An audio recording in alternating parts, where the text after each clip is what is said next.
मुजफ्फरपुर में बिहार सरकार की समाज कल्याण मंत्री डॉक्टर श्वेता गुप्ता ने सर्किट हाउस में आयोजित प्रेस वार्ता के दौरान विभाग की योजनाओं, उपलब्धियों और आगामी कार्य योजनाओं की जानकारी साझा की। उन्होंने कहा कि सरकार का उद्देश्य समाज कल्याण विभाग की सभी योजनाओं का लाभ समाज के अंतिम व्यक्ति तक पहुंचाना है और इसके लिए लगातार प्रयास किए जा रहे हैं। मंत्री ने बताया कि पूरे बिहार में लगभग 1,15,000 आंगनबाड़ी केंद्र संचालित हैं और सरकार का लक्ष्य सभी आंगनबाड़ी केंद्रों का अपना भवन उपलब्ध कराना है। उन्होंने जानकारी दी कि प्रत्येक वर्ष 9400 नए आंगनबाड़ी केंद्रों का निर्माण किया जा रहा है और अगले 5 वर्षों में यह कार्य पूरी तरह पूरा कर लिया जाएगा। डॉक्टर श्वेता गुप्ता ने कहा कि आंगनबाड़ी केंद्रों पर बच्चों को पोषण, शिक्षा और अन्य आवश्यक सुविधाएं भी उपलब्ध कराई जा रही हैं ताकि उनके समग्र विकास को सुनिश्चित किया जा सके।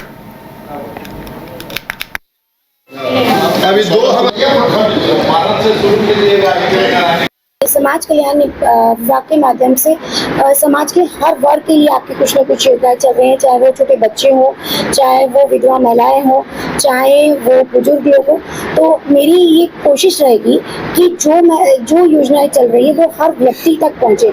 ऐसा कोई भी व्यक्ति समाज में ना रहे जिस तक वो हमारी योजनाएं ना पहुंचे और जो उसका लाभुक है लेकिन उसके पास वो योजना का लाभ नहीं पहुंच पाया। कई सारे ऐसे आंगनबाड़ी केंद्र हैं जिनका अपना भवन नहीं है। बिल्कुल मैं आपको बताना चाहूँगी कि हमारी टोटल आंगनबाड़ी 1,15,000 है पूरे बिहार में, जिसमें लगभग 30% के पास ही आंगनबाड़ी भवन है, वो भी अपना नहीं, कभी कहीं पर स्कूल में भी चल रहा है या पंचायत भवन में भी चल रहा है। बाकी के जो लगभग 65% 70% ऐसे हैं जिनमें कि आंगनबाड़ी भवन नहीं है। तो हमारी सरकार की कोशिश है कि हम हर वर्ष एक टारगेट बनाकर इन आंगनबाड़ी भवनों को बनाएं और बच्चों को जो एक क्वालिटी सर्विस हमको देनी चाहिए वो हम दे पाएंगे। केंद्रों में क्या कुछ नया सुधार होने जा रहा है, क्या योजना है किसके लिए? आंगनबाड़ी केंद्रों में क्या कुछ नया सुधार? बिल्कुल हमारी ये अभी हमने 9,400 केंद्र सेंट्रल गवर्नमेंट पर एक आवेदन दिया है कि हमको बनवाने। हर साल हम लगभग 10,000 तक भी केंद्र बनवाते हैं, तो लगभग 5 साल के अंदर सारे केंद्र बन जाएंगे। केंद्रों में हम सक्षम आंगनबाड़ी बनाने की कोशिश कर रहे हैं ताकि बच्चों को वहाँ सारी सुविधाएं मिलें।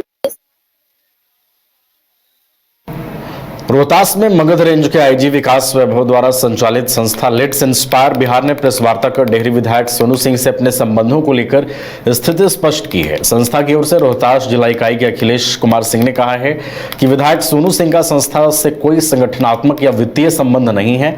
उन्होंने बताया कि एक जनप्रतिनिधि होने के नाते सोनू सिंह विभिन्न सार्वजनिक कार्यक्रमों में शामिल हुए थे, लेकिन इससे संस्था के साथ किसी विशेष संबंध या फंडिंग का निष्कर्ष नहीं निकाला जा सकता। यह सफाई उस समय सामने आई जब डेहरी के कार्यपालक पदाधिकारी विमल कुमार हत्याकांड के बाद नेता प्रतिपक्ष तेजस्वी ने आरोप लगाया था कि विधायक सोनू सिंह संस्था को फंडिंग करते हैं और आईजी विकास वैभव से उनके करीबी संबंध है। तेजस्वी यादव ने इस संबंध में तस्वीरें भी सार्वजनिक की थी।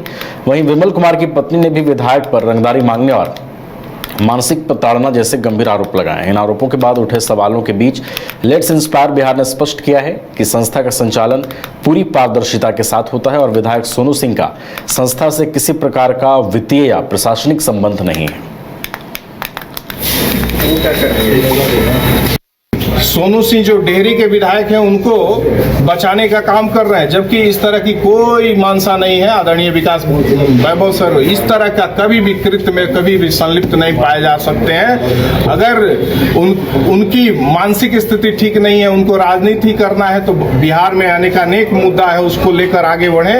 इस तरह का गलत आरोप लगाकर किसी वैसे व्यक्तित्व को जो बिहार को कुछ देना चाहता है, बिहार को संवारना चाहता है, विकास को बिहार को विकसित बिहार बनाना चाहता है, वैसे व्यक्ति को का मनोबल गिराने की आवश्यकता नहीं है। सोनू सिंह जो विधायक हैं डेहरी नहीं, कभी भी वो उनका लेट्स इंस्पायर का वो सदस्य नहीं रहे। हाँ, कभी कार्यक्रम हुआ है तो बतौर विधायक के नाते, जनप्रतिनिधि होने के नाते कार्यक्रम में आए गए हैं, इससे हम लोग स्वीकार करते हैं, लेकिन कभी भी वो सम्मानित सदस्य नहीं है लेट्स इंस्पायर बिहार से। हम लोग की फंडिंग जो 4 लाख लोग जुड़े हुए हैं वो सबके मतलब स्वेच्छा से जो सहयोग होता है उसी से यह संगठन चलने का काम करता है। कोई राजनीतिक संस्था नहीं है, ये सामाजिक संस्था है और इसे हम तमाम लोगों ने मिलकर लेट्स इंस्पायर बिहार का मतलब ही होता है कि आइए मिलकर प्रेरित करें बिहार। और ऐसी संस्था पर इस किस्म का आरोप लगाना ये बिल्कुल उचित नहीं है। रहा सवाल ये कि आप ठीक है कि विमल कुमार की हत्या हुई और हत्या पर हम लोग भी मर्माहत हैं, सारे लोग मर्माहत हैं। ऐसी घटना नहीं होना चाहिए, आने वाले दिन में भी नहीं होना चाहिए। लेकिन आपने कभी देखा या तेजस्वी यादव या पूरा बिहार पर इस पर कभी जांच कर लीजिए कि ये IPS विकास वैभव वही स्पॉट पर क्या कह रहे हैं। वो खुद ये कह रहे हैं कि अभी इसकी जांच बाकी। सोनू सिंह जो डेहरी के विधायक हैं उनको बचाने का काम कर रहे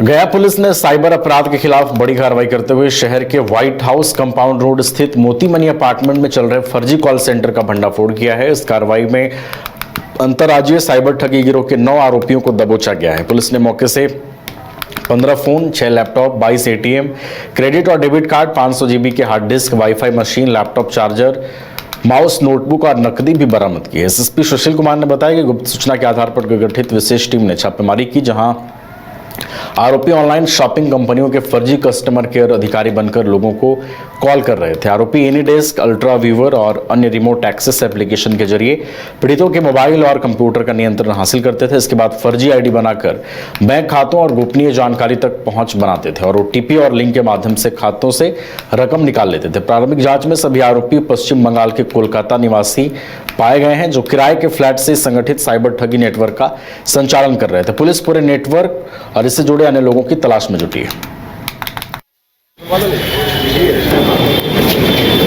हम लोग साइबर क्राइम जो के खिलाफ में लगातार कार्रवाई कर रहे हैं। उसके अलावा जागरूकता अभियान भी सभी स्कूल, कॉलेजेस और सभी जगह पे हम लोग करा रहे हैं और इसमें जितने भी साइबर क्रिमिनल है उसके अगेंस्ट में विशेष अभियान लगातार चलाया जा रहा है। उसी क्रम में कल एक सूचना प्राप्त हुई थी कि इसमें कुछ व्यक्ति हैं जो साइबर क्रिमिनल हैं, वो रामपुर थाना क्षेत्र अंतर्गत एक अपार्टमेंट है white house compound road number 6 में मोती मनी अपार्टमेंट, वहाँ पे एक अपार्टमेंट लेकर के और वहाँ पे साइबर क्राइम बड़े पैमाने पर कर रहे हैं लगभग 2 महीने से।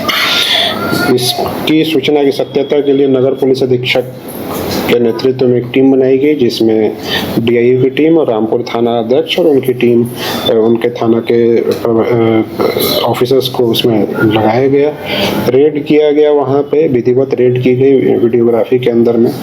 तो वो जो white house compound road number 6 में अवस्थित मोती मनी अपार्टमेंट के 4थे फ्लोर पे फ्लैट नंबर 4C में जब दरवाज़ा खुलवाया गया तो उसमें लगभग 9 लोग थे जो जमीन पे गद्दा लगा करके सब अलग अलग लैपटॉप और मोबाइल लेकर के बैठे हुए थे और उनकी गतिविधि संदिग्ध थी। तुरंत ही उनको पकड़ने के लिए कोशिश की गई, तो भागने की भी कोशिश की गई उन लोगों के द्वारा। सभी को पुलिस के द्वारा वहाँ पे जो भी हमारे रेडिंग पार्टी गई थी उनके द्वारा उसकी गिरफ्तारी की गई, पकड़ी, डिटेन किया गया। उसके बाद उनके सारे इक्विपमेंट को चेक किया गया तो इसमें कई सारे संदिग्ध वस्तुएं मिले और प्रथम दृष्टया जो इन्वेस्टिगेशन किया गया है उसमें ये इस्टेब्लिश हो रहा है कि इनके द्वारा साइबर क्राइम किया जा रहा है। बड़े घर रहने का मकान भर नहीं, ये खुशियों की तिजोरी है। दरवाजे पर दस्तक देता पड़ोस, खिड़कियों से उमड़ आता आसमां, तारों में उलझी ऐसी ना जाने कितनी दास्तां। कहती हैं चले डायमंड सिटी, एक सफर हम सफर के साथ अपने घर तक। Diamond city, life long bonding, 500 से ज्यादा खुशहाल डायमंड परिवार। जल्दी करें, सिर्फ 200 फ्लैट बाकी। आज ही बुक करें अपना आशियाना।